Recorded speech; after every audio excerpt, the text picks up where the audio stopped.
Hey everyone, welcome to a different type of episode where we are listing and breaking down the local IG restaurant accounts with the most followers on Las Vegas. Co-hosting this episode with me is the first return guest to the podcast with over 294K followers on IG and 423K on TikTok, and it'll be probably way more by the time this show goes off, is Lindsay Stewart, aka the Las Vegas Foodie. Welcome back. Phil. Thanks for having me back. This is always so much fun with you.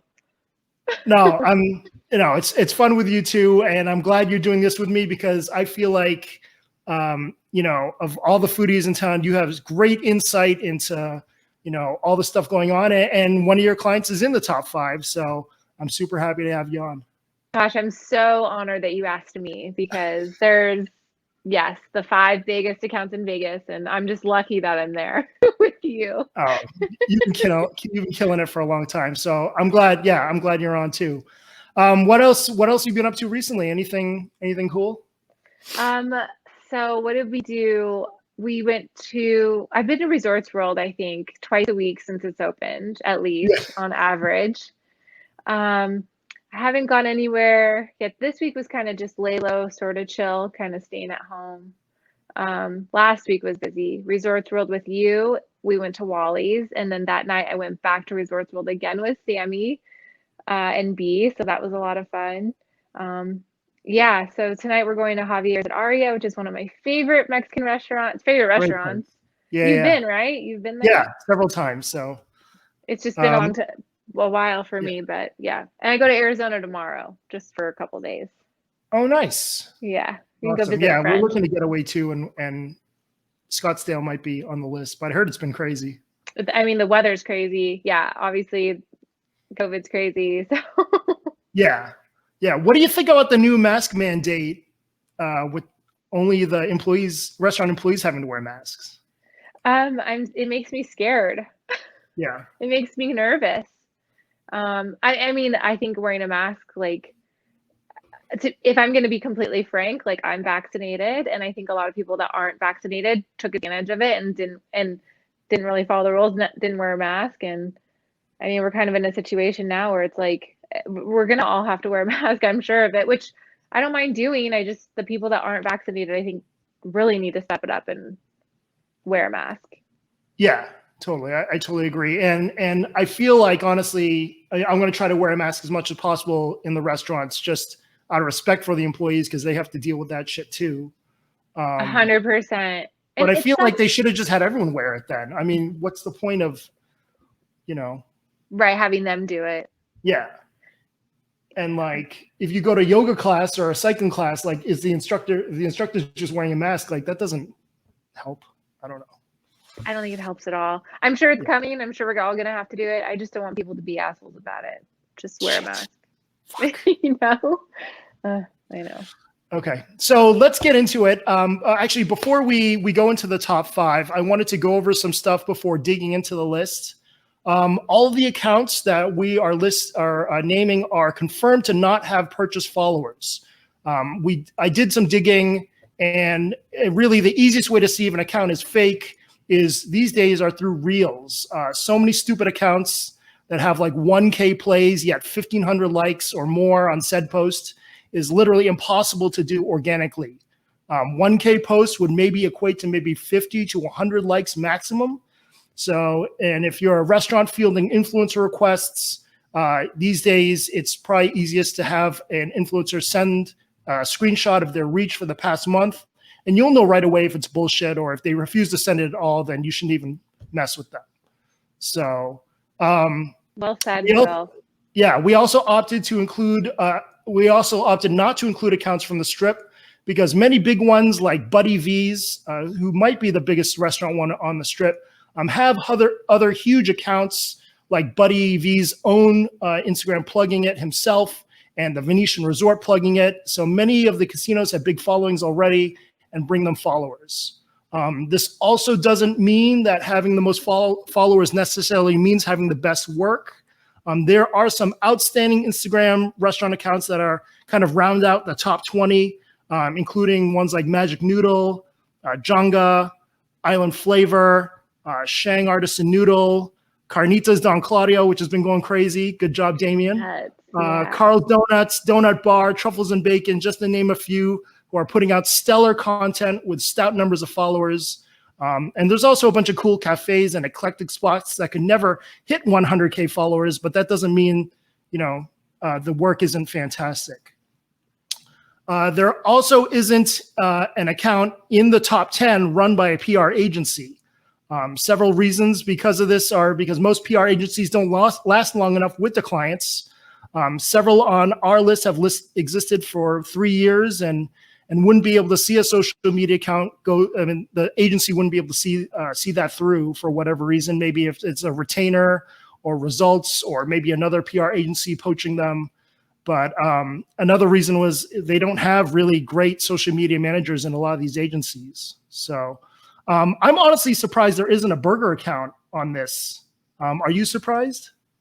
I am surprised when you said that, because we've got hot dogs and burgers, but the burger accounts aren't run by someone like us or someone who does what we do. So right. Maybe that's a reason why. I don't know. Yeah, I think so. I mean, most of the top 5 feature universally loved American foods for the most part, with a couple of twists to the classics. But yeah, I mean, there should have been a hamburger one on here. I don't know what happened, but who do you think? What we have Fuku Burger and Cali Fuku Burger should have been 100K a long time ago, I think. Long time ago. Yeah. You worked with him.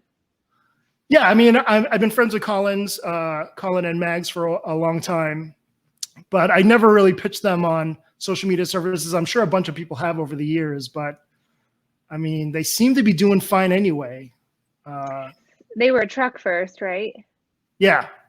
And then they have their own brick and mortar shop. Yeah. They got 2 brick and mortars and now they're at Allegiant Stadium. Good for them. Oh, yeah. Wait, are they inside of T-Mobile too, or? That's a good question. I don't know. I don't know either. Okay, so so there's Fuku Burger, Cali Bombs. What other hamburger spot do you think? I mean, are there any more? Drew was pushing Barcode forever as the best burger, and they just never did anything. They never ran with it. Yeah, at all. That's right. I forgot about that place. Yeah, but I don't know. I can't think of another one. I mean, the most prevalent one, most omnipresent one is probably Black Tap, but that's a corporate thing. So yeah, no, and I think that's run by a PR agency too. Yeah. Shout out to, is Zobi still running it? Zobi, yeah. Yeah. Okay. Cool. Zobi. Another point we wanted to make, that it isn't easy, but owners themselves can run effective social media. And shout out to spots like Cali Bombs, Brothers, Nielsen's, Serial Killers has done an amazing job. Craft Kitchen, Donut Bar, Slater's 50/50, and even a place like Coffee Religion, who were able to run up their accounts to 5K, just posting whenever the owner had free time.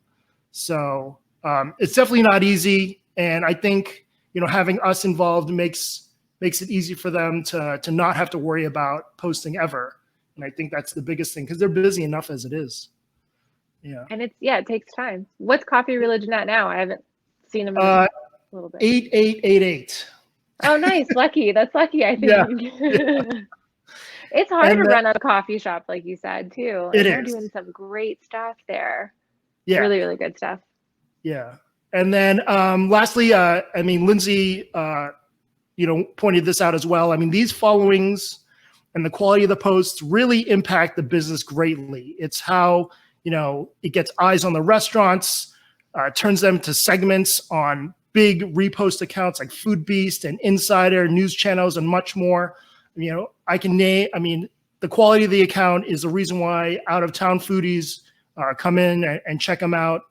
If the account wasn't any good, they probably would just skip over them and go to something else. So don't hire people who post flyers. Don't do the fucking mailers. News channels, all that stuff. Newspapers, that's all insignificant now. And I think, especially with TikTok and Instagram, those are the most important ways to go. So 100%. Yeah.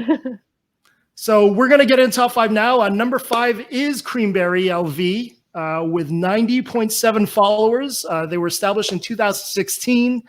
Started out serving only ice cream, waffles, and smoothie bowls. And who would have known what they'd be serving now over 5 years later? Most famously known for their cotton candy burrito and a lot of trendy desserts that have blown up on social, like the Harajuku cotton candy, egg waffle everything, and the first eatery to really popularize the insane number of scoops of an ice cream cone. I remember maybe 3 years ago, we were shooting like the 5 scoop and 10 scoop crazy cones. Yes, So, I think we're the first West Coast yeah, to really do that.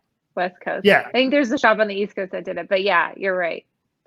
And people awesome. come And just for then, that to Creamberry. yeah, and then is single-handedly responsible for this account girl times over with reposts on many major national accounts like Food Network, and even having Food God personally just roll up in his fucking limousine on his own, right?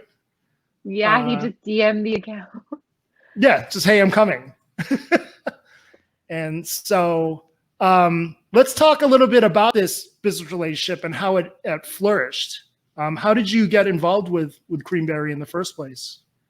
So Creamberry is actually my very first account, and I went there and had I met my friend Michelle there back in, I don't know, October 2016, I think. And we just were, so Danny had just taken over because it was another owner before. And so we said, me and my friend had dessert and we were chatting, and then I realized, he was the owner. And so I was talking to him and I go, I can run your social media account for you. Can I do that? Like, let me do it. It actually took a long time for him to say yes, probably like a month. And then he said, okay, let's try it. We started at a really low rate per month. I was just so excited to get a paycheck and so excited to try this for him. So not long after that, he told me he had this cotton candy burrito idea.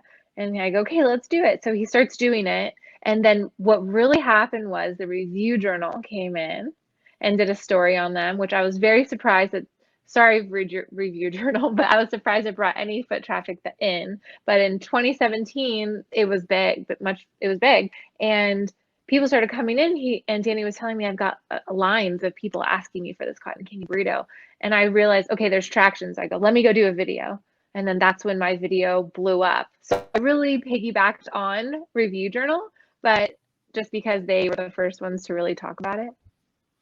Yeah, there it is. Yeah, and this video is from April 2018.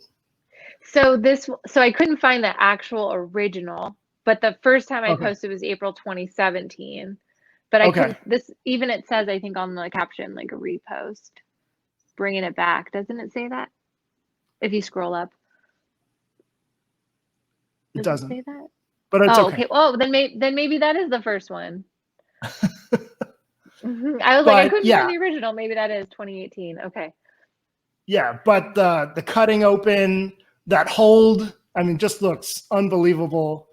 And you've done an amazing job promoting the Hell House place. The last 2 times I've been, there was a line out the door. I also love that the wall features a lot of the big posts from social on there, giving a shout out to a lot of the people that have stopped in and helped promote the place. Yeah, that was all Danny, the owner. It was all his idea. He's really big on that. And what I also love is that they're trying to innovate it. Like, they're not just sticking with just the cotton candy burrito. I mean, they just introduced the mini pancakes, and they're constantly trying to come up with something new and different.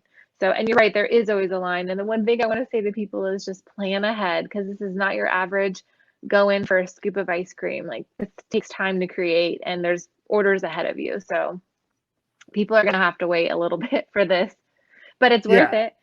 Just be prepared is all. Totally. And then, cotton candy burrito, they're usually saying, what, about 45 minutes? Yeah, it just depends how many is ahead of them. But I mean, yeah, it's going to be a 45-minute wait if you see a line at all. So at least. Yeah. I've only finished a small one by myself. How many do you think you've eaten over the years? Oh, I've probably eaten a dozen. I mean, Yeah. I'm always taking a bite of it. I gotta at least try it, and then it's always fun to watch other people try it too.